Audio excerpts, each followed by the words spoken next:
नमस्कार व्यूअर्स, मैं हूं अमीश देवगन। आर पार के आज के वीकेंड एडिशन में आपका स्वागत है। इस हफ्ते आर पार के वीकेंड एडिशन में मैं सीधे तौर पर बात करूंगा चुनाव आयोग और चुनाव आयोग पर लग रहे आरोपों की। और इस देश का विपक्ष इस देश के लोकतंत्र पर कुछ बड़े सवाल खड़े कर रहा है। और राहुल गांधी ने चुनाव आयोग को, या फिर कहें तो चुनाव आयोग के मुखिया को धमकी क्यों दी, इसके क्या मायने हैं, और इस देश में चुनाव आयोग के साथ क्या कुछ हुआ है, उसका इतिहास क्या है, यानी कल, आज और कल क्या है, वो भी मैं बताऊंगा। तो स्वागत है आपका आज के आर पार के वीकेंड एडिशन पे। एसआईआर को लेकर, चुनाव आयोग को लेकर, पार्लियामेंट को लेकर जो सियासत हो रही है, उस पे सबसे जोरदार आर पार में आज मेंबर ऑफ पार्लियामेंट का पैनल है, यानी संसद में भी आर पार है और आर पार में आज सांसद है। अब उन्होंने एक बार चिंतन करना चाहिए।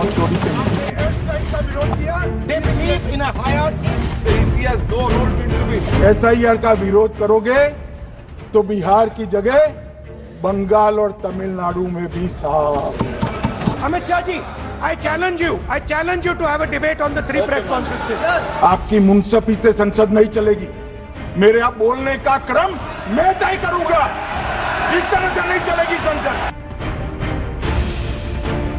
Why is it that after the SIR in Bihar, 1.2 lakh duplicate photos are existing in Bihar? कि चुनाव आयोग के पास कानूनी तौर पर एसआईआर करवाने का कोई औचित्य नहीं। जो लोग मर गए 27 लाख तो उनको रखा जाए क्या? जिनका वोट 2 जगह पाया गया उनको रखा जाए क्या? और जो भारत के नागरिक नहीं हैं, घुसपैठिए हैं, उनको रखा जाए क्या?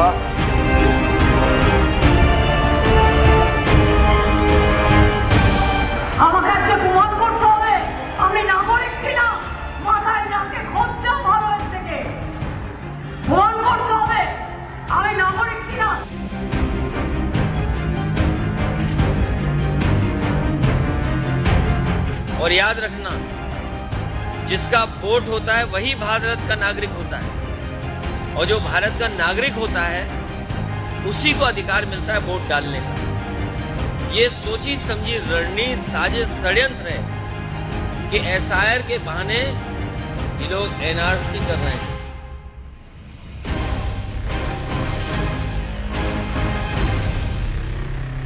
आर पार में आज सांसदों का पैनल है। Member of parliament Rajya Sabha doctor Sudhanshu Trivedi मेरे साथ हैं। मेरे साथ विपक्ष की ओर से महुआ मांझी सांसद जेएमएम है, प्रियंका चतुर्वेदी मेरे साथ जुड़ेंगी, मेंबर ऑफ पार्लियामेंट। मेरे साथ इस चर्चा के अंदर अरुण भारती है, सांसद लोजपा रामविलास पासवान के, उनका अभिनंदन है। मेरे साथ चरण सिंह सापरा है, वरिष्ठ नेता है, मुंबई कांग्रेस प्रेसिडेंट रह चुके हैं, उनका अभिनंदन है। फराज किदवई है, समाजवादी पार्टी के, उनका अभिनंदन है। And senior journalist Satish casing है, आपका अभिनंदन है। क्या आपको लगता है सदन में जो बात की गई वो धमकी कैसे, डॉक्टर सुधांशु त्रिवेदी? एनडीए ने भी इस पर आपत्ति जताई है। देखिए, राहुल गांधी जी ने जो स्पीच में एक वाक्य बोला कि लॉ चेंज कर देना चाहिए कि इलेक्शन कमीशन जो चाहे वो न कर सके, ये नहीं कि वो जो कुछ करता रहे। मतलब बहुत साफ कि उन्होंने चुनाव आयोग की स्वायत्तता के बारे में अपनी मंशा साफ कर दी कि वो सरकार का नौकर बन के रहे, जैसे बाकी नौकरशाह रहते हैं, जैसे इनके दौरे हुकूमत में जैसे secretary government of India by an executive order appoint होता था, वैसे ही इलेक्शन कमीशन अपॉइंट होता था। तो इनके मन में यही भाव है। और मैं यह भी बात इसमें जिस टोन में उन्होंने बोला कि ये ना सोचें कि उनको प्रोटेक्शन है और वो चले जाएंगे और बच जाएंगे, हम आएंगे, तो मुझे लगता है ये ख्वाब उनको अपने दिल से निकाल देना चाहिए। और मैं एक थोड़ी अलग बात कहता हूं, चुनाव की बात छोड़िए, ये बताइए कांग्रेस पार्टी को आपने कितनी राजनीतिक गतिविधियां करते देखा है? हमारे सांसदों ने सब जगह सांसद खेल कूद प्रतिस्पर्धाएं आयोजित की हैं, और कुल मिलाकर देश भर में सभी सांसदों द्वारा आयोजित खेल कूद प्रतिस्पर्धा में 1 करोड़ युवाओं ने भागीदारी की है। कांग्रेस ने ऐसा कोई कार्यक्रम किया है? बताइए। सरदार पटेल जी की जयंती के संदर्भ में हमारी लगातार यात्राएं चल रही हैं। राहुल गांधी की निजी यात्रा को छोड़कर कोई यात्रा कांग्रेस पार्टी ने की है? बताइए। कांग्रेस पार्टी के कितने मंडलवार कार्यकर्ता सम्मेलन, कितने जिलेवार कार्यकर्ता सम्मेलन हुए? मोदी जी के जन्मदिन से गांधी जी की जन्मदिन तक हमने सेवा सप्ताह मनाया था। ऐसे कितने कार्यक्रम करते कांग्रेस को देखा है? मैं बताना चाहता हूं सांसदों का एक दिन का शिविर लगा था, आप सबने वो वीडियो देखा होगा, प्रधानमंत्री जी पीछे जाके बैठे, उन्होंने कहा सब सांसद अपनी अपनी बात बोले, फिर ग्रुप्स बनाए गए कि उन ग्रुप्स में बैठकर अपनी अपनी विषय रखिए। ऐसा कोई कार्यक्रम होते देखा? बताइए ना भाई, आप कोई पॉलिटिकल एक्टिविटी होते हुए देख रहे हैं? नहीं। कोई पॉलिटिकल काम कर रहे हैं? नहीं। जनाधार बनाने का कोई कार्य कर रहे हैं? नहीं। कोई पन्ना प्रमुख, मंडल अध्यक्ष, बूथ लेवल एजेंट कुछ बनाए हैं? नहीं। अब मैं पूछना चाहता हूं, अभी भी सापरा साहब, अभी बिहार के चुनाव परिणाम आए 45 दिन नहीं हुए हैं। सीसीटीवी के लिए जो मेज पटक रहे थे, हाथ पांव झटक रहे थे राहुल गांधी जी, कहिए ना अभी एप्लीकेशन दें, अभी 45 दिन में सीसीटीवी मिल सकता है, क्यों नहीं मांग रहे हैं? ओके ओके, आरोप बड़े बड़े लगाते हैं जो कहते हैं 6 बजे के बाद। ओके ओके ओके, अब सुधांशु जी आपने बात को रखा। एक सेकंड, चरण सिंह सापरा, आप लोग आरोप बड़े लगाते हैं, धमकीबाजी करते हैं, लेकिन हलफनामा नहीं देते हैं। 45 दिन तक सीसीटीवी पड़े हुए हैं, क्यों नहीं मांग लेते आप? अगर आपको भरोसा है कि गड़बड़ कर रहा है एनडीए, तो आप सीसीटीवी की फुटेज क्यों नहीं मांग लेते? क्यों नहीं मांग लेते? क्यों बार बार भाग जाते हैं अपने एजेंडे से? आप देखिए, आपके पास ताकत है, आपके पास ताकत है लोकतंत्र के अंदर, उसका इस्तेमाल क्यों नहीं करते आप? फिर अमित जी, हैरत की बात यह है, मुझे लगता है कि अभी विपक्ष को भी और कांग्रेस पार्टी को भी वो क्या क्या कार्यक्रम कर रहे हैं, कौन से राज्य में क्या हो रहा है, ये सारा रिपोर्ट कार्ड सुधांशु त्रिवेदी को देना पड़ेगा या नरेंद्र मोदी जी को देना पड़ेगा या जेपी नड्डा को देना पड़ेगा। ये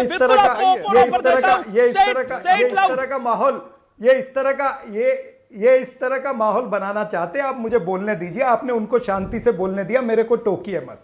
देखिए, राहुल गांधी जी ने जो सवाल उठाए हैं वो पर्याप्त सवाल उठाए हैं और उन्होंने ठीक तरह से उसको सवालों को पूछा भी है। उन्होंने सीधा कहा कि जिस मात्रा में वोट चोरी चल रही है, जिस मात्रा में वोट रिगिंग चल रही है, इससे नजर आता है कि यह देशद्रोह हो रहा है, यह लोकतंत्र की हत्या हो रही है। उन्होंने खुलेआम 7-8 सवाल पूछे। उन्होंने यह पूछा कि जो चयन समिति थी निर्वाचन आयोग की, उसमें से सीजीआई को क्यों हटाया गया? क्या सीजीआई की निष्पक्षता पर कोई सवाल था प्रधानमंत्री के मन में? फिर उसके बाद में 2023 में यही प्रधानमंत्री जी ने और भारतीय जनता पार्टी ने इनको निर्वाचन आयुक्त को सुरक्षा कवच क्यों दिया? आपने पार्लियामेंट के अंदर संशोधन किया नियमों में और उनको ऐसा सुरक्षा कवच दे दिया, इम्यूनिटी दे दिया कि उनके ऊपर कोई उंगली नहीं उठा सके, उनके ऊपर कोई केस न कर सके। इस तरह की इम्यूनिटी देने का कारण क्या था? और उसके बाद में भी ये निर्वाचन आयोग जो है, ये विपक्ष से डरता क्यों है? ये हमको मशीन रीडेबल डिजिटल लिस्ट क्यों नहीं देता है?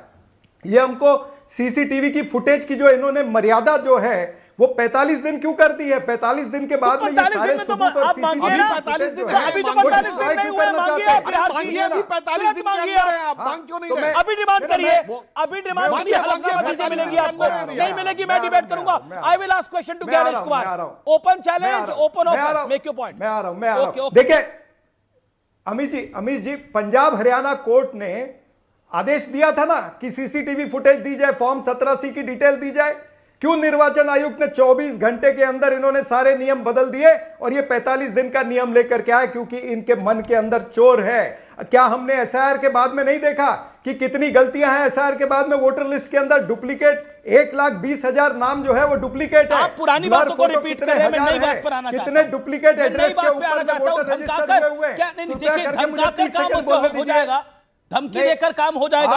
मेरे साथ एलजेपी की भी मेंबर ऑफ पार्लियामेंट है, मेरे साथ जेएमएम की मेंबर ऑफ पार्लियामेंट है, मैं उनकी बात भी करूंगा। सुधांशु त्रिवेदी, धमकी देने का वो कह रहे हैं कि आप कुल मिलाकर आप यूज कर रहे हैं इलेक्शन कमिश्नर को, बड़े सारे आरोप लगाए इलेक्शन कमिश्नर का इस्तेमाल हो रहा है। Okay, 30 second Sudhanshu Trivedi, make your point. Audios down Sudhanshu Trivedi, आप 40 सेकंड सुधांशु। देखिए, सिर्फ टेक्निकल बात करें। पॉइंट नंबर 1, 45 दिन के समय की अवधि के अंदर है अभी कांग्रेस बिहार चुनाव के सीसीटीवी फुटेज मांग सकती है। पॉइंट नंबर 2, अभी बिहार में चुनाव संपन्न हुआ है, सबके पास मतदाता सूची है, एक बूथ के ऊपर 1000 से 1200 मतदाता होते हैं। अपने 2, 4, 5 कार्यकर्ताओं को लगा दीजिए पर बूथ, सब चेक वेक कर लिया है ना? कि ऐसा तो नहीं बाद में कहेंगे कि साहब एक ही बूथ में 20 या 100 लोगों पे एक ही की फोटो थी, ये सारा चेक कर लीजिए। पॉइंट नंबर 3, जो है कहते हैं 6 बजे के बाद मतदान होता रहा, लंबी लंबी लाइनें लगी रहीं। तो मैं चरण सिंह सापरा जी से कहना चाहता हूं, मतदान केंद्र के अंदर कोई वीडियोग्राफी फोटोग्राफी नहीं कर सकता है, सड़क पे सब कर सकते हैं। अगर आपकी लंबी लंबी लाइनें लगी रहीं तो उसकी कितनी फोटोएं आपके बूथ लेवल एजेंटों ने आपके बस्ता लगाने वालों ने खींची हैं, वीडियो खींचे हैं, सोशल मीडिया में पोस्ट किए, कृपया दिखा दीजिए। अब बताइए साहब, अब कृपया बता दीजिए। मैं उत्तर दे दूं? हाँ बिल्कुल, 40 सेकंड बोलिए।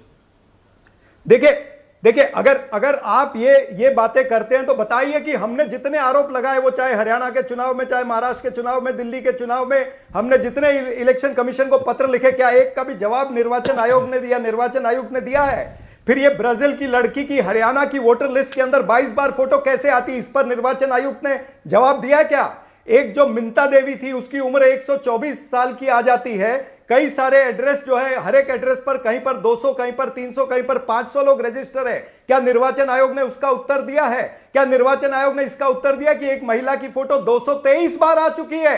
223 बार एक महिला की फोटो आती है। निर्वाचन आयोग से सवाल नहीं पूछना चाहिए, आप नहीं पूछना चाहते हैं क्योंकि आप चरण Singh Sapra, with all due respect, mister Sapra, 50 seconds done, you made your point. मेरा एक हम्बल सबमिशन है, बार बार आप इलेक्शन कमिश्नर को इतना कुछ बोल रहे हैं, आप कह रहे हैं इलेक्शन कमिश्नर को हम देख लेंगे।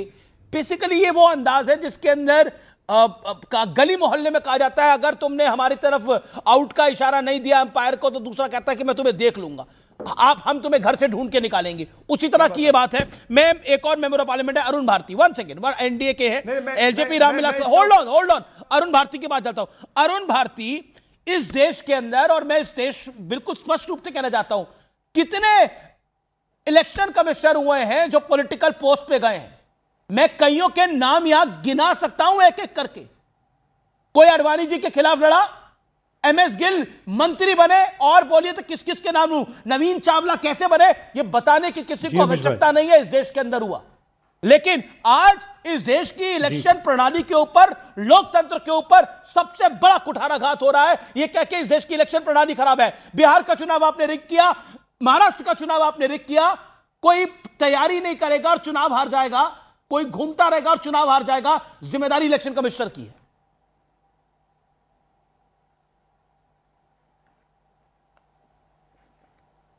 अरुण भारती, हेलो जी, अरुण भारती जी, आवाज मिल रही है आपको? अमीश भाई, आप सॉरी, आवाज धीरे आ रही थी, सुनाई नहीं दिया। इसके साथ ही देखिए, आपने जो नाम गिनाया अमीश भाई, ये तो चुनाव आयुक्त हुए। इसके अलावा आप यूपीएससी में देख लीजिए, बटुक सिंह इनके कार्यकर्ता हुआ करते थे, कांग्रेस के कार्यकर्ता थे, लगभग 10 सालों तक यूपीएससी के चेयरमैन बने रहे। दरअसल राहुल गांधी जी को वर्क फ्रॉम होम करने की आदत है। वो एक जमीनी राजनेता नहीं है, वो एक वर्क फ्रॉम होम करने वाले राजनेता है और चाहते हैं कि चीजें सब उनके मन मुताबिक हो। देखिए, जनता के दिलों में उतरने के लिए आपको जमीन पर उतरना पड़ता है।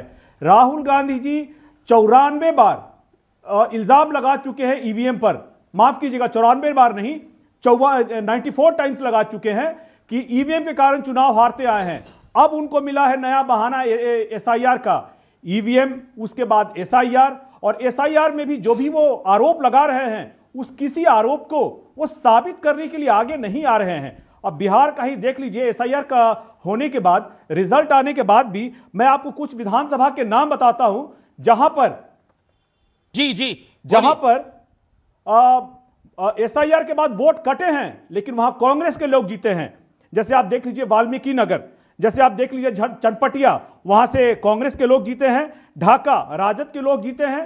तो जो आरोप लगाते हैं राहुल गांधी की उनका वोट कट रहा है, तो अगर वोट कट रहा है तो राहुल गांधी और राजद के लोग वहां कैसे जीत रहे हैं? उसी तरह से फारबिसगंज, रामगढ़, जहानाबाद, इन सभी नतीजों को देखा जाना चाहिए और राहुल गांधी जी से पूछा जाना चाहिए कि वो जमाना गया जब आपके मुताबिक चीजें होती थी, आप राष्ट्रपति की शक्तियां कम कर देते थे, आप संस्थानों की शक्तियां कम कर देते थे, और आज जब चीजें आपके हिसाब से नहीं हो रही है तो आप चुनाव आयुक्त, वर्तमान चुनाव आयुक्त को भी धमकी देने से बाज नहीं आ रहे हैं। देखिए, आने वाले समय में उन्हें भी पता है जिस तरह से जनता का उनका जुड़ाव लगातार कमजोर होता रहा है, कांग्रेस कमजोर होती आ रही है। बिहार में सिंगल लार्जेस्ट पार्टी हुआ करती थी, सिंगल डिजिट की पार्टी हो गई है। ओके, सिंगल लार्जेस्ट तो single digit, Rahul Gandhi, okay, NDA से ओके, सिंगल लार्जेस्ट से सिंगल डिजिट और वर्क फ्रॉम होम में राहुल गांधी बिलीव करते हैं।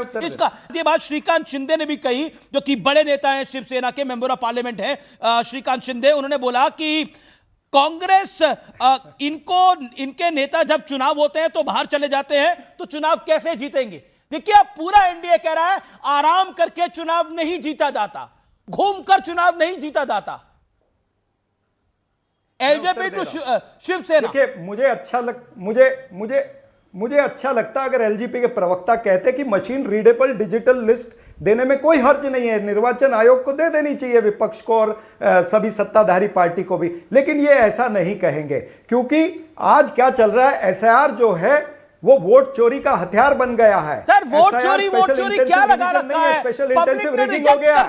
एक मिनट, मेरी बात पूरी होने दो ना। वोट चोरी एजेंडा ही नहीं बना आपका। अरे आपको तकलीफ क्यों हो रही है? सुनिए ना, एजेंडा नहीं मान रहे। मेरा पॉइंट है, मेरा सीधे से सवाल है कि जो एनडीए कह रहा है इनके नेता जब चुनाव होते हैं तो बाहर चले जाते हैं, इस पर आपका क्या कहना है? बोलने नहीं दे रहे हैं। मैं बोलने दे रहा हूं, आप सबसे ज्यादा बोले। एनडीए के सांसद उतना नहीं बोले जितने आप बोले। कृपया करके मेरी बात, यही आप इलेक्शन कमीशन के साथ कर रहे हैं व्यूअर्स, यही इलेक्शन कमीशन के साथ करें। सबसे ज्यादा आप बोले और आप कह रहे हैं कि मुझे नहीं बोलने दिया जा रहा।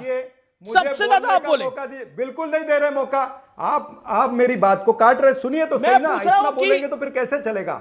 देखिए, जब न्यूट्रल अंपायर जो है वो बीजेपी का गोलकीपर बन जाएगा, जब सत्ताधारी का दरबारी बन जाएगा, तो निश्चित रूप से विपक्ष आवाज तो उठाएगा ही। लोकतंत्र के अंदर हमको आजादी है ना, कि ये आजादी भी हमारी छीन लोगे आप।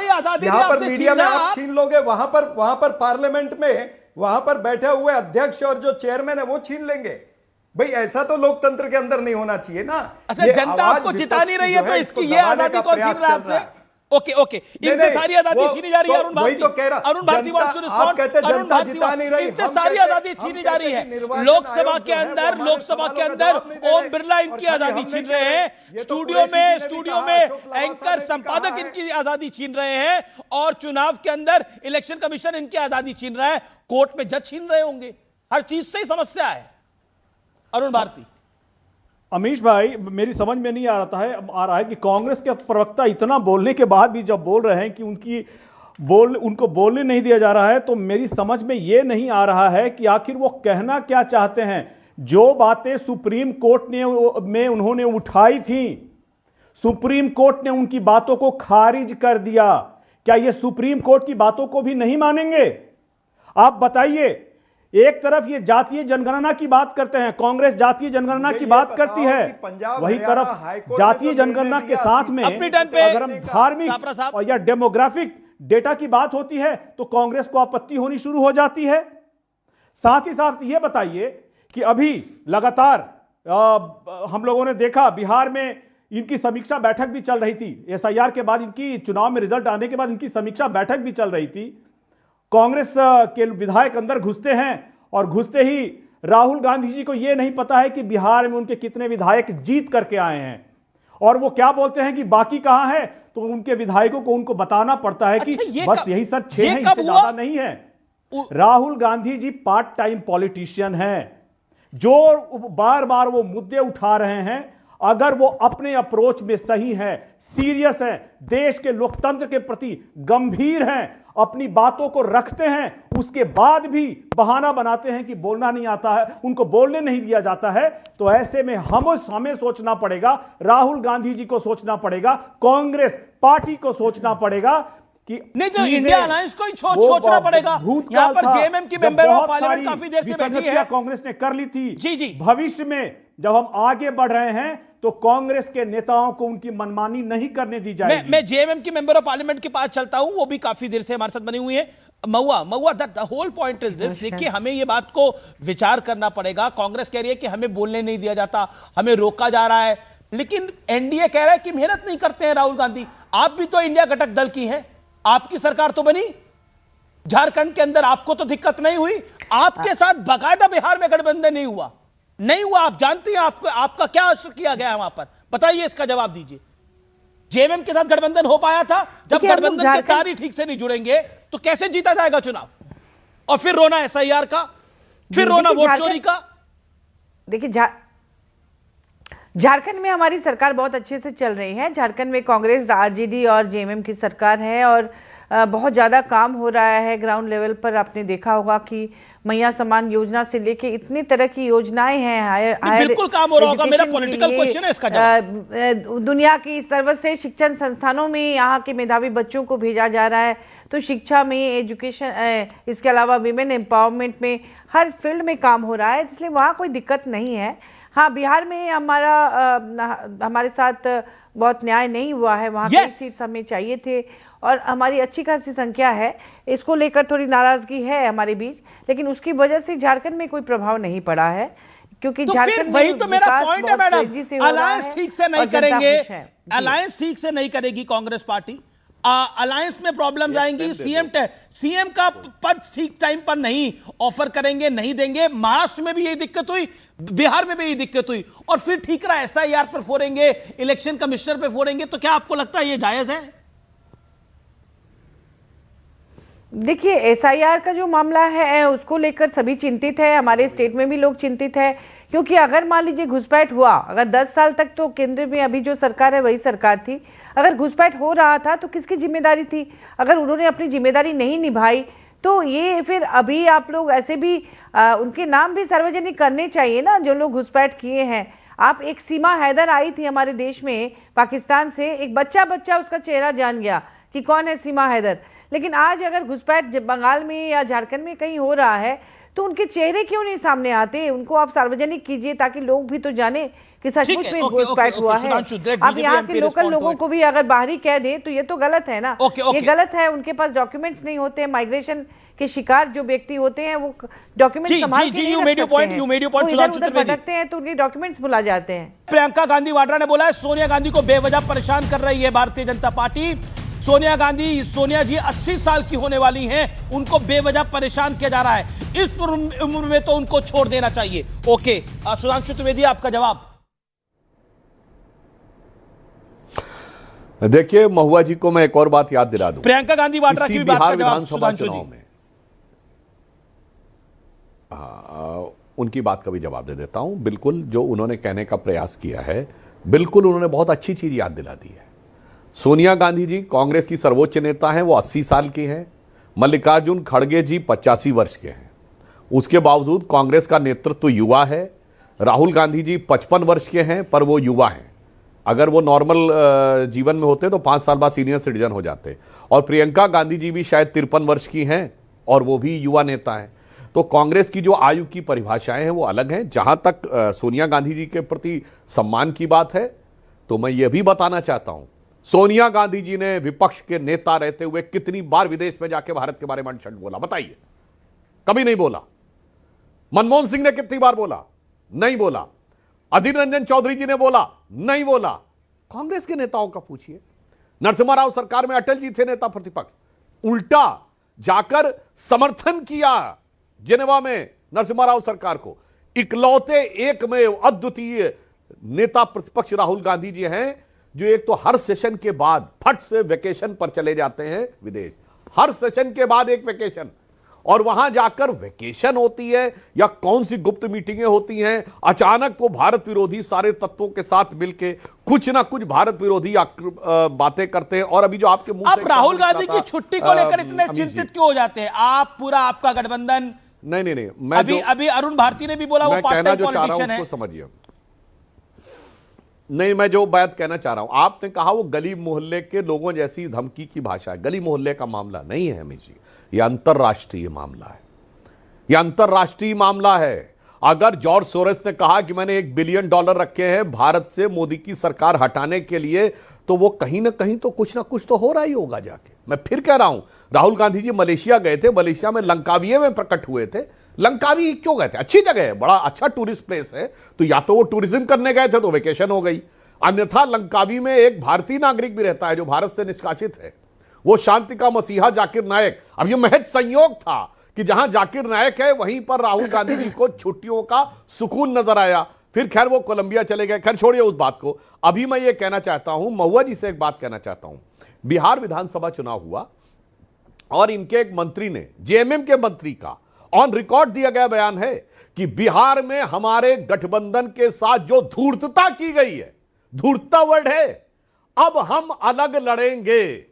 तो साहब झारखंड मुक्ति मोर्चा कह रहा है कि धूर्तता की गई। और मैं एक डाटा बताना चाहता हूं चरण सिंह सापरा जी को, जो लोग कहते हैं ना कि साहब हमारा वोट चोरी हो गया, वोट चोरी हो गया, तो मैं बताना चाहता हूं वोट था कितना जो चोरी हो गया।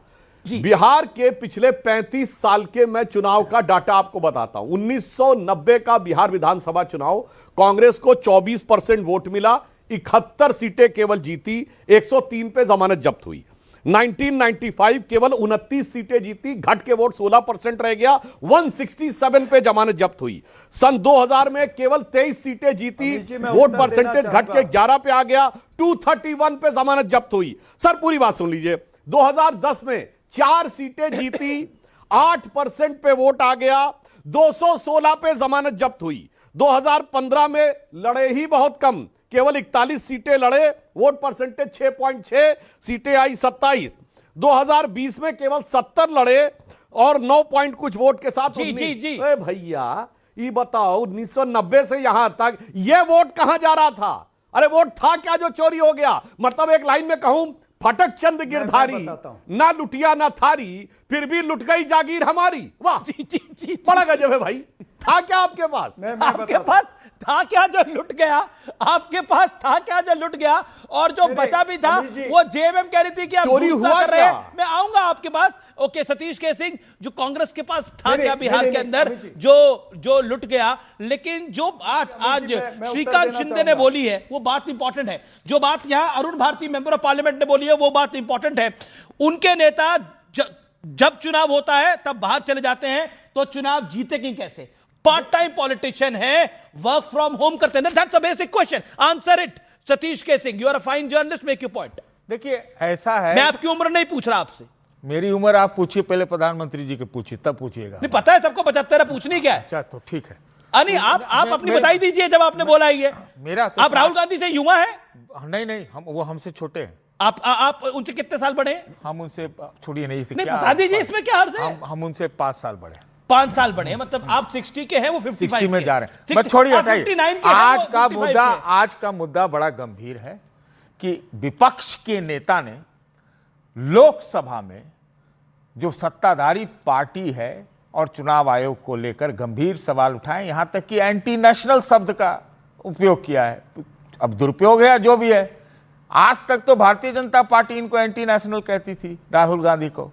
लेकिन जो 4 चीजें उन्होंने कही है, अरे आज के डेट में ऐसा है कि चुनाव आयोग कुछ अच्छा भी काम कर रहा होगा ना, भारतीय जनता पार्टी ने ऐसा एक तरह का बना दिया स्थिति को कि आज विश्वसनीयता पर बहुत खतरा पैदा हो गया है।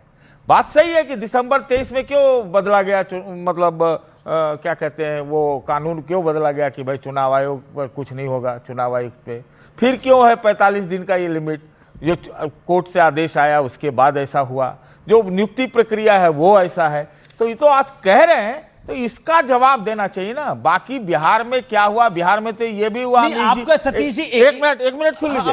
आप बिहार में तो ये भी हुआ ना, अरुण भारती जी से पूछिए ना कि जिस समय लाइन में वोट में लगने लगे लोग, उस समय भी 10-10 हजार आए। ये भी कोई वोट कराने का तरीका है क्या? अच्छा एक बात, ये नहीं है तरीका। तमाम कमियों के बावजूद कांग्रेस पार्टी, तमाम कमियां हैं, बढ़िया बता रहे थे सुधांशु जी की, ऐसे ऐसे सीट घटता गया। अब तो ये स्थिति आ जाएगी ना, तो ऐसे में तो जब विश्वसनीयता, आप जवाब दे दीजिए और 400 सीट ले आइए, विश्वसनीयता से लाइए। अच्छा ठीक है, अरुण भारती आपसे सवाल पूछा गया है, जवाब 10-10 हजार। आप बार बार इलेक्शन कमिश्नर्स की बात कर रहे हैं, तो मुझे एक बात बताएंगे कि पूर्व सीईसी वीएस रमा देवी को रिटायरमेंट के बाद गवर्नर बनाया था या नहीं बनाया था? अच्छा, पूर्व सीईसी रमा देवी को गवर्नर बनाया। आप ये मान रहे हैं क्या जो हो रहा है सही हो रहा है? नहीं, मैं पूछ रहा हूं, अभी को बनाया है क्या? अभी कोई बनाया है क्या? एक एग्जांपल बताइए सतीश जी। मैं आपको पूछ रहा हूं, पहले आप आरोप लगा रहे हैं सतीश जी, तो जवाब देना पड़ेगा। आरोप नहीं लगा रहा हूं, आप आरोप लगा रहे हैं। आपने बोला कॉम्प्रोमाइज है इलेक्शन कमिश्नर। मैंने ये नहीं कहा, क्वेश्चन मार्क खड़ा करा आपने। के नेता ने कई सबूत दिए, ऐसा क्या सबूत दिया? लोकसभा में दावा किया इज राइट। आप बताइए ना, आपको अगर आप जर्नलिस्ट है बताइए ना। जर्नलिस्ट नहीं, ब्राजीलियन महिला के बारे में कुछ पता नहीं। एक सेकंड, चुनाव आयोग ने बताया, सवाल पूछ रहा हूं सतीश के सिंह। नहीं, आप बताइए, देना पड़ेगा ना। मैं तो ब्राजीलियन महिला के बारे में आपको जरूर जवाब दूंगा और दिलवाऊंगा, लेकिन मैं बताता हूं इस देश के अंदर कैसे लोकतंत्र के अंदर होता था वो इस देश को जानना चाहिए। रमा देवी की बात सतीश जी ने यहां मानी। अब आपको मैं दूसरा एग्जांपल बताता हूं, टीएन शेषन बताता हूं। टीएन शेषन रिटायरमेंट के बाद चुनाव लड़े एल के अडवाणी के खिलाफ, अहमदाबाद से चुनाव लड़े। उसके बाद सीईसी, पूर्व सीईसी एमएस गिल रिटायर होकर कांग्रेस के मेंबर ऑफ पार्लियामेंट बने और ये नहीं कैबिनेट मिनिस्टर बने। और कुल मिलाकर सीधी बात यह है कि आज के दौर में अगर एक एग्जांपल आप बता दें, कोई बता दे तो मैं आपको मानता हूं। बताइए, एक एग्जांपल नहीं है, एक एग्जांपल नहीं है। ओके अरुण भारती, आपका जवाब सतीश के सिंह। अरुण भारती 30 सेकंड। अरुण भारती, सबसे पहले मैं ये बता दूं कि 40 सेकंड अरुण भारती। बिहार सरकार ने चुनाव आयोग से, क्योंकि ये लगातार अपने हर अलग अलग योजनाओं के माध्यम से गरीबों को पैसा दिया जाता रहा है, और इस बात के लिए चुनाव आयोग को बिहार सरकार ने पहले ही इस बात की जानकारी दे दी थी और उनसे परमिशन ले लिया था। जनता का पैसा अगर जनता के पास गया, किसी भी आरजेडी और कांग्रेस के नेता के घर में नहीं गया, उनकी जेब में नहीं गया, क्या यह दर्द है इनका? जनता का पैसा अगर जनता के पास जा रहा है तो किसी को क्या समस्या होनी चाहिए? इसकी समस्या अरे जब आपका मौका था तो आपने अरे आप भी लोग रेवड़ी के खिलाफ थे ना। बताना चाहता हूं, अरे आप भी लोग रेवड़ी के खिलाफ थे। रेवड़ी तो अब यहाँ वोटिंग लाइन में मिल रहा है। कैसे हुआ कांग्रेस के समय में? यही नहीं, पहले सीईसी सुकुमार सिंह जी को सूडान का गवर्नर बना दिया गया रिटायरमेंट के बाद। आप लोग भी यही करते रहिए और जोर से करिए। हम लोग भी बोल सकते हैं, लेकिन करा कहा इन्होंने? अमीश भाई, हाँ आपकी आवाज आ रही है अरुण भारती? हाँ, तो ऐसे हम भी बहुत सारी चीजें बोल सकते हैं, लेकिन यहां पर बात जो हो रही है उसके बारे में होनी चाहिए। और रमेश भाई, एक मैं जरूरी बात उठाना चाहूंगा। सब लोग इस चुनाव के माध्यम से अलग अलग सवाल उठा रहे हैं, मगर एक सवाल इस पूरे एसआईआर में के कारण, जहां पर एक नव सामंतवादी पार्टी है राजद की, जो ऐसे ऐसे गाने बजा रहे थे कि तेजस्वी सरकार बनतो तो यादव रंगदार बनतो, इस बात पे कभी कांग्रेस ने ठीक है, पहले सतीश के सिंह कुछ कहना चाहते हैं, फिर फराज की भाई समाजवादी पार्टी के मेंबर ऑफ पार्लियामेंट कुछ कहना चाहते हैं। सॉरी, फराज की भाई स्पोक्सपर्सन है। Okay make your point. देखिए, मेरा सिर्फ इतना कहना है, संगठन में, चुनाव मशीन में भाजपा और एनडीए बहुत अच्छी है। अरुण जी, सतीश के सिंह कुछ कह रहे हैं, 1 सेकंड 30 सेकंड। ये लोग चुनाव में बहुत अच्छे हैं, ये लोग काम भी करते हैं, इसलिए तो और अच्छा है ना कि भाई सब चीज पारदर्शी तरीके से हो। ये सवाल क्यों उठ रहे हैं? उठाने का मौका क्यों दे रहे हैं? आप लाइए ना इसको। पारदर्शिता मतलब क्या? हाँ, आप इसको हटाइए, आप विश्वसनीयता लाइए और आप 400 सीट जीतिए, किसको क्या दिक्कत? आप अच्छा एक बात बताइए, जब अच्छा समुदाय के लोगों को इसलिए पीटा गया क्योंकि उन्होंने अरुण भारती, मैं आपको बताता हूं, सतीश के सिंह ने एक बात बोली है। जी मैं 1 सेकंड अरुण भारती जी, मैं आपको रोकता हूं। अरुण जी लगता है आप तक ऑडियो नहीं जा पा रहा, मैं रोकता हूं 1 सेकंड। सुधांशु जी, आप पारदर्शिता लेकर आइए चुनाव के अंदर और फिर 400 सीट जीतिए। अभी पारदर्शिता नहीं है, सतीश के सिंह ये कह रहे हैं। सतीश जी, सॉरी सुधांशु जी। सतीश जी की एक बात का जवाब देके फिर आपकी इस बात का जवाब देता हूं। वो ब्राजीलियन लेडी जिसकी 22 फोटोएं हैं, चुनाव आयोग कह तो रहा है कि आप जमा करिए ना, आपका दावा है ना, तो वो वोटर लिस्ट जो आपके पास है जमा करिए। जैसे मैं उदाहरण पहले भी जमा करवाइएगा, एग्जाम हो जाए किसी बच्चे, सर पूरी बात सुन लीजिए, फिर आपको जो ठीक लगे उचित करिएगा। देखिए, ये वैसी बात हो गई जैसे एग्जाम हुआ, किसी बच्चे को लगता मेरे नंबर कम आए, तो सतीश जी क्या प्रोसीजर है? स्क्रूटनी का फॉर्म भरो। मगर कोई बच्चा क्या स्क्रूटनी का फॉर्म तो नहीं भरूंगा, सिर्फ बयान दूंगा। चलो बयान दोगे तो बयान ही दे के रह जाओ ना, लिखित में नहीं दूंगा, ऑफिशियली कुछ नहीं कहूंगा, बयान दूंगा, मगर एग्जामिनेशन कंडक्टिंग बॉडी ऑफिशियली मुझे जवाब दे दे। अद्भुत है साहब, ऐसा आपने कभी सुना है? अब आइए साहब, कोई ये कहे, क्रिकेट का मैच का उदाहरण देता हूं, बैट्समैन आउट है और आपको लग रहा है कि नॉट आउट दिया एम्पायर ने, तो क्या तरीका है साहब? थर्ड रिव्यू डिसीजन के लिए जाइए ना, रिव्यू डिसीजन नहीं करूंगा, मैं तो बस बयान दूंगा कि मेरे हिसाब से आउट है, मगर थर्ड एम्पायर डिसीजन दे दे। यही तो आप कहना चाह रहे हैं ना? नहीं, मैं एक और चीज कहना चाह रहा हूं सुधांशु जी। और जो अमित जी, ये अखिलेश यादव दावा करते हैं कि 18,000 उनके तरफ से एफिडेविट दिए गए, उनकी पार्ट, उसका कुछ बता सकते हैं? क्योंकि आजकल तो इलेक्शन कमीशन के लिए आप ही लोग बोलते हैं। एक सर, हम लोग नहीं बोलते, हम तो साफ ये कह रहे हैं कि जो एफिडेविट दिए गए वो एफिडेविट दिखा देना, उसकी रिसिप्ट दिखाएं इलेक्शन कमीशन को, ईमेल से भेजें तो ईमेल की रिसिप्ट दिखा दें। यही तो हम कह रहे हैं, आप लोग सारी बातें हवा में करके निकल जाने की कोशिश करते हैं। हवा में उनके भ्रम दावे फैलाओ पर और भाग जाओ। अपने तरफ से कुछ नहीं बोल रहा एकमात्र हूं। सिद्धांत जो पढ़ता हूं सुनता वही बोल रहा हूं आपसे। अच्छा फराज तो सर आप पत्रकार हैं तो आपको कहना चाहिए ना, आपको कहना चाहिए कि, और अमित जी दूसरा प्रश्न आपने किया था वो क्या था? मैं अब ये सतीश जी नहीं, आपने दोनों प्रश्नों का जवाब दे दिया। मैं फराज किदवई के पास जाता हूं, एक बारी नहीं बोले हैं, मैं रुक करता हूं फराज किदवई का। फराज किदवई, अखिलेश यादव कह रहे हैं ये SIR नहीं है बल्कि ये NRC है और यूपी में इसीलिए डिटेंशन सेंटर बनाए जा रहे हैं। आप फिर कंफ्यूजन और डाल रहे हैं, आप धार्मिक एंगल पे लेके जा रहे हैं अपने वोट बैंक के लिए। सुधांशु जी ने कहा ना कि बिहार के इलेक्शन के लिए कि लाइन में लगा देते हैं, तो लाइन में लगवाने का आदरणीय प्रधानमंत्री जी को शौक है। एक मेडिकल कंडीशन होती है शाइडन-फ्रोइडा, अंग्रेजी में उसका टर्म है, पढ़िएगा। उसमें यह होता है कि अगर आप दूसरे को तकलीफ में दे रहे हैं तो आपको बड़े सुख का आभास होता है। तो लाइन में लगने से एक शेर याद आ गया, अमीर जी सुनिएगा, कि पहले तकलीफ यूं जहनों से हटा देते हैं, जख्म पर दूसरा एक जख्म लगा देते हैं, नोटबंदी में कभी SIR में उलझाकर देश की जनता को लाइन में लगा देते हैं। तो लाइन में लगाने का तो अमीर जी भारतीय जनता पार्टी का पुराना शौक है। जैसे ही मैंने सुबह अखबार उठाया तो देखा कि भारतीय जनता पार्टी जो है अमीर जी, वो देश में इलेक्टोरल रिफॉर्म्स लाने की बात कर रही है। लेकिन मुझे तो यह लगता है कि सुधांशु जी की पार्टी को पहले अपनी नीयत में रिफॉर्म लाने की जरूरत है। अगर इनकी नीयत और चाल और चरित्र में रिफॉर्म आ जाए तो फिर सब अपने आप ठीक हो जाएगा इस देश में अमीर जी। लेकिन मैं पूरी जिम्मेदारी से एक बात बोल रहा हूं। जी लेकिन आप पे एक जो आरोप है, एक सेकेंड, भारतीय जनता पार्टी से मेरा सवाल है। भारतीय जनता पार्टी पे एक आरोप है कि आप लोग, जो अखिलेश यादव कह रहे हैं, यूपी में डिटेंशन सेंटर बना रहे हैं, NRC की तरफ आप बढ़ रहे हैं, SIR उसकी साइड एक्टिविटी है। कोई कह रहा है वोट चोरी है, कोई कह रहा है NRC है। हाँ, करवा क्यों रहे हैं? जवाब देता हूं।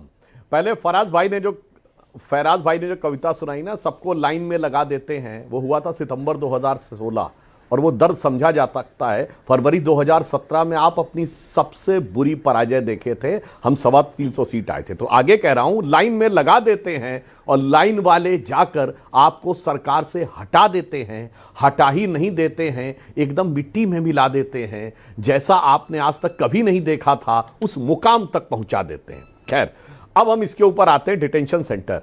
देखिए, एक बात ये बताइए, अगर कोई संदिग्ध एक्टिविटीज दिखाई पड़ रही हों और कोई व्यक्ति कोई कागजात न दे पा रहा हो, तो यदि डिटेंशन की बात हुई, इसमें घबराने की क्या बात है? फराज भाई, सतीश सिंह जी और बाकी सब लोग, अरुण जी और महुआ जी, सबने आल्हा का नाम जरूर सुना होगा। आल्हा गाया जाता ना, आल्हा उदल वाला।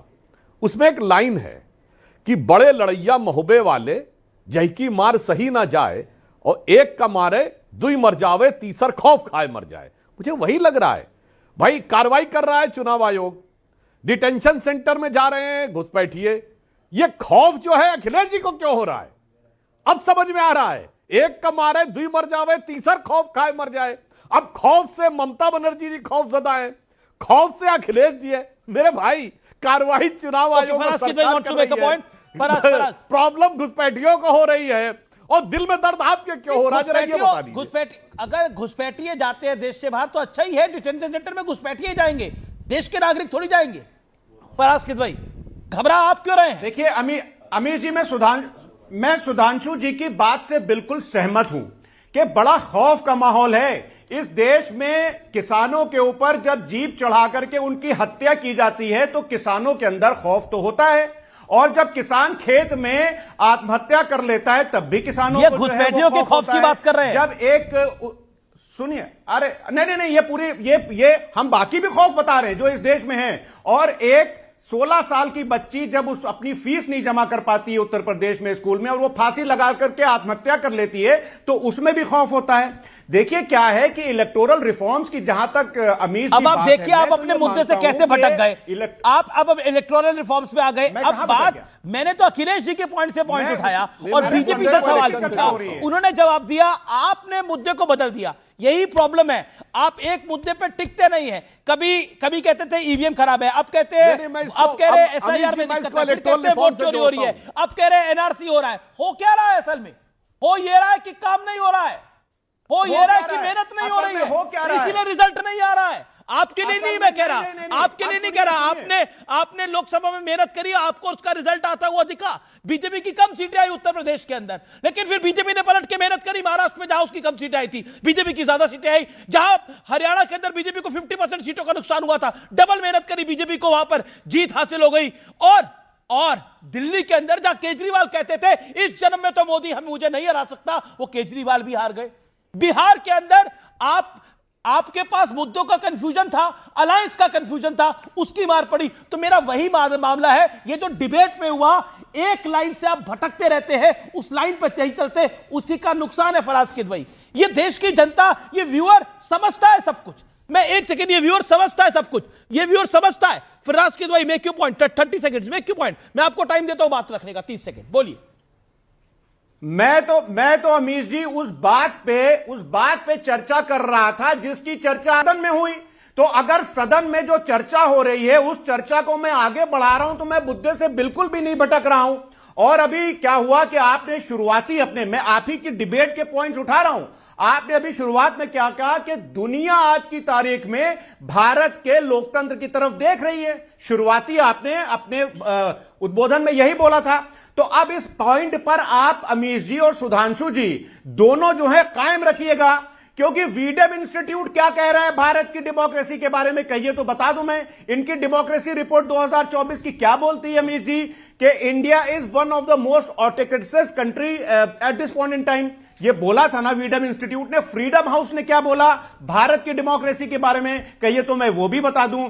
London based the economics intelligence नहीं, मुझे ये सब विदेशी एजेंसियों को देखना क्या है, मैं तो स्पष्ट रूप से देखता हूं, आप भी देखते हैं। मेरे कार्यक्रम में आप आते हैं, सुधांशु जी भी आते हैं, अरुण भारती भी आते हैं, महुआ माझी भी आती हैं, यानी पक्ष के भी सांसद हैं, विपक्ष के भी सांसद हैं, और सब अपनी बात को रख रहे हैं। मुझे भारत की डेमोक्रेसी के लिए किसी बाहर वाले से लेक्चर नहीं चाहिए। और मैं आपको बता दूं, इस देश को खतरा बाहर से नहीं है, अंदर से ज्यादा है। मैं इस बात को मेंटेन करता हूं। इस देश को खतरा बाहर से नहीं है, इस देश को खतरा अंदर से है। इस देश को खतरा अंदर से ही है, बाहर से कोई खतरा नहीं है। और ये क्यों खतरा है आप सब जानते हैं, अंदर से ही खतरा है। हमारी आधी लड़ाई अंदर ही हो जाती है, पूरी बात से सहमत हूं। हमारी लड़ाई अंदर ही है पूरी की पूरी, हमें बाहर से खतरा नहीं है। आज तक इतिहास में भी कभी नहीं था। मुगल आए यहां पर, इतने साल राज कर गए, अंदर वालों ने ही दगा दी। अंग्रेज आए यहां पर, राज करके गए 200 साल, अंदर वालों ने ही दगा दी। इसलिए मेरा निवेदन है, कम से कम आप लोग एक फ्रंट पे रहिए। कई मुद्दों पर आप रहते हैं, इस देश का विपक्ष भी रहता है, जो कि उसकी महानता है। ओके, मैं अरुण भारती का रुख करता हूं। अरुण भारती वेट कर रहे हैं। अरुण भारती, इस देश का लोकतंत्र तबाह हो चुका है, ऑपोजिशन का यह चार्ज है, योर स्टेटमेंट, आपका 40 सेकंड का जवाब। सर, देश का लोकतंत्र बिल्कुल ठीक है, वाइब्रेंट है, चल रहा है और आगे भी इसी मजबूती से चलेगा। राहुल गांधी जी की यह विश है, वो चाहते हैं कि इस देश का लोकतंत्र खराब हो, ताकि इस केओस में वो अपना एजेंडा जो चलाना चाहते हैं वो चला सके।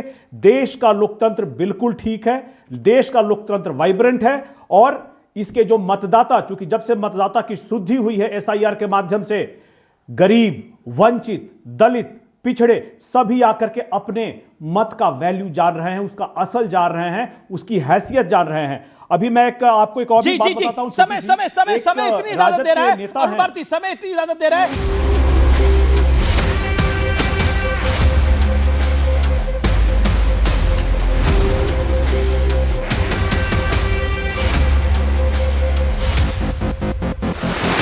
सत्य और तथ्य में आज बात होगी असल शिक्षा की। यह ख्याल मेरे जहन में असदुद्दीन ओवैसी के एक बयान सुनने के बाद आया। 8 दिसंबर को लोकसभा में वंदे मातरम पर चर्चा के दौरान ओवैसी ने दावा किया कि बंकिम चंद्र चट्टोपाध्याय बीए फेल थे, इसलिए उन्हें साहित्यकार या लेखक कहना ठीक नहीं होगा। इस नियम से तो स्टीव जॉब्स भी किसी लायक नहीं थे, उन्होंने तो ग्रेजुएशन की पढ़ाई महज 6 महीने ही की थी। बिल गेट्स कॉलेज के दूसरे साल में ड्रॉप आउट हो गए थे। थॉमस अल्वा एडिसन, जिन्होंने बल्ब फोन का आविष्कार किया, वो तो स्कूल में केवल 3 महीने ही पढ़ पाए थे।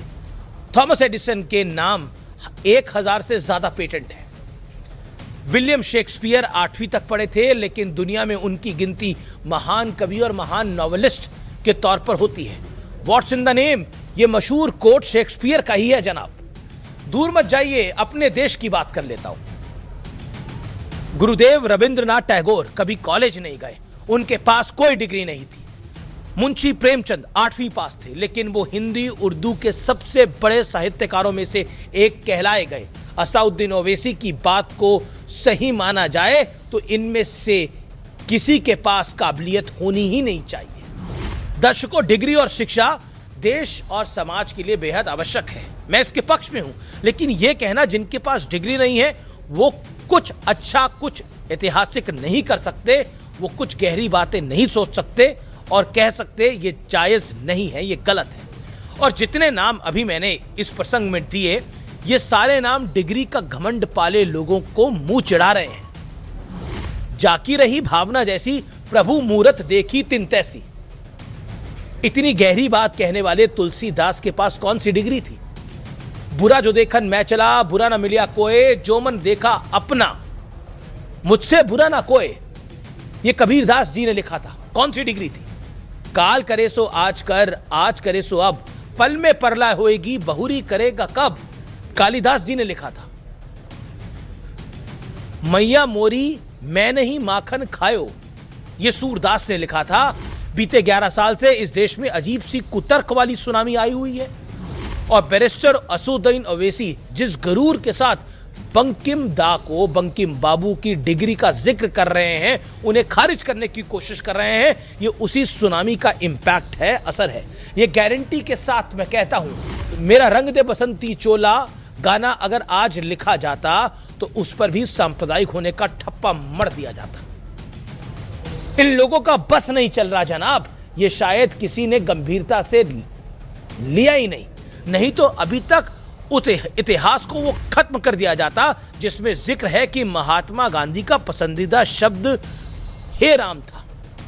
इन डिग्रीधारियों का, इन एजेंडेधारियों का बस नहीं चलता, नहीं तो शायद गांधी जी की समाधि पर लिखा राम भी हटा दिया जाए और हटा दिया गया होता। जिस गीत को गुनगुनाकर आजादी की धुन में निकले मतवाले की टोली ने देश के लिए अपनी आहुति दे दी, क्या वो सब सांप्रदायिक थे?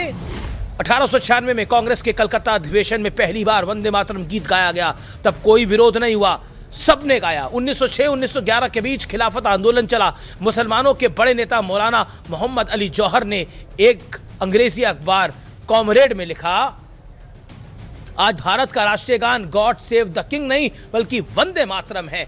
हर भारतीय, हिंदू हो या मुसलमान, इसे गर्व से गाते हैं। तब कोई सांप्रदायिकता नहीं थी। 1918 में मौलाना मोहम्मद अली ने एक और अखबार में लिखा, हिंदू मुस्लिम एकता का सबसे बड़ा गाना, सबसे बड़ा गीत वंदे मातरम है। 1920-22 के बीच असहयोग आंदोलन चला। गांधी जी के साथ मौलाना अब्दुल कलाम आजाद साहब थे, हाकिम अजमल खान थे, मौलाना हुसैन अहमद मदनी थे। सभी जुलूसों में वंदे मातरम खुशी से गाया जाता था, बिना हिंदू मुसलमान के। 1923 में ककोरी कांड में को अंजाम देने वाले राम प्रसाद बिस्मिल, अशुल्ला खान, राजेंद्र लहड़ी वंदे मातरम गाते हुए फांसी पे चढ़ गए।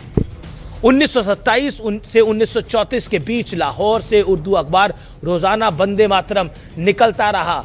अखबार के संपादक भी मुसलमान ही थे, किसी को आपत्ति नहीं थी। 1937 आता है और पहली बार इस गीत पर सांप्रदायिक होने का दाग लगता है, लगाने का कीड़ा काटा जाता है, क्योंकि मुस्लिम लीग और जिन्ना को बंटवारे के बीज बोने थे और कांग्रेस उस ट्रैप में फंसती चली गई और आज तक फंस रही है। जिन्हें सियासत करनी है उनकी मजबूरी है, हम क्यों सियासी जाल में फंसे? हमारी क्या मजबूरी है? क्या हमारा अपना दिमाग, अपनी कोई समझ नहीं है? हम कब तक इस ट्रैप में फंसे रहेंगे? अपनी समझ लगाइए। ध्यान रखिए, आपको ईश्वर ने इंसान बनाया है, मोहरा नहीं।